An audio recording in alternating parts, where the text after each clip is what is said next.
Bonjour, aujourd'hui je vais vous parler d'un joueur totalement inconnu. Il s'agit de Brad Gilbert. Jeu, 7 match.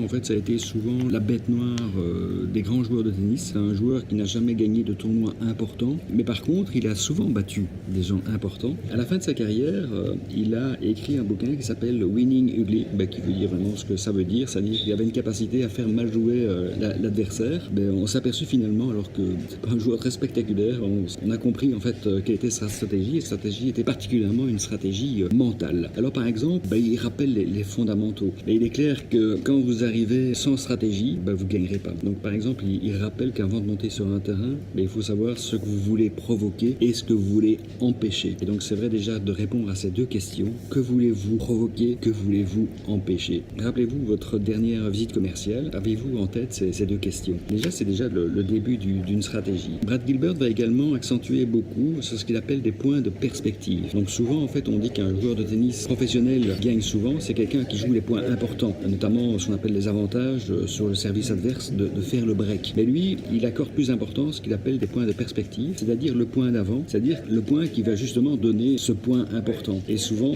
ce point avant est un peu négligé d'un point de vue mental par l'adversaire et lui accordait beaucoup d'importance au point de perspective. Et naturellement, le point de perspective, c'est comme au niveau commercial également, c'est qu'à un moment donné, vous êtes en dialogue avec votre client. Maintenant, le client, en fait, vous parlez d'un sujet et le client, en fait, vous donne une petite opportunité de passer au sujet suivant, c'est-à-dire de faire avancer l'avant dans le bon sens. Et souvent, les commerciaux, en fait, restent à cette étape-là, quoi. Ils ne profitent pas de cette opportunité. Ils jouent mal le point de perspective. Et donc, un bon commercial, c'est quelqu'un qui arrive à faire avancer l'histoire, arrive à faire avancer le client dans ce qu'on appelle un tunnel, un entonnoir de persuasion, mais ça ne va pas tomber tout seul. Donc, en effet, le commercial devrait accentuer sur les points de perspective. Et donc là, je trouve que Brad Gilbert l'exprime très très bien. Alors, il y a également très important, Brad Gilbert va expliquer que la puissance est moins importante que le placement. Donc en tennis, c'est vrai que vous êtes en difficulté, vous voulez taper de plus en plus fort, mais vous n'allez pas y arriver. En fait, ce qui est important, en fait, c'est de restabiliser les choses. C'est de bien se placer et finalement de frapper moins fort, mais de jouer plus sa concentration sur le placement. Et là aussi, les commerciaux ont tendance parfois à vouloir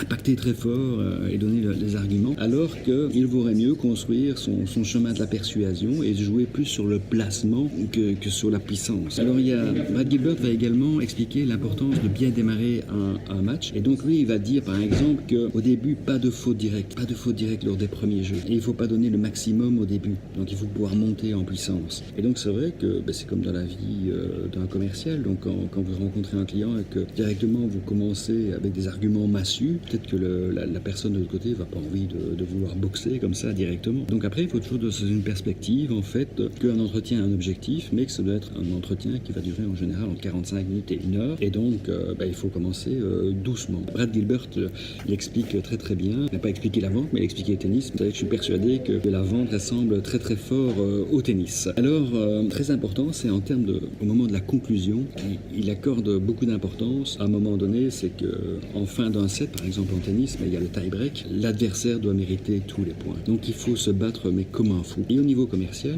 quand on arrive à la concrétisation d'une vente, il est clair en fait que toutes les concessions doivent être méritées. Imaginons qu'un acheteur, un vendeur vient de vous vendre quelque chose et vous dit oui, je suis intéressé. Très rapidement, en fait, au moment de la négociation, il vous lâche 20%.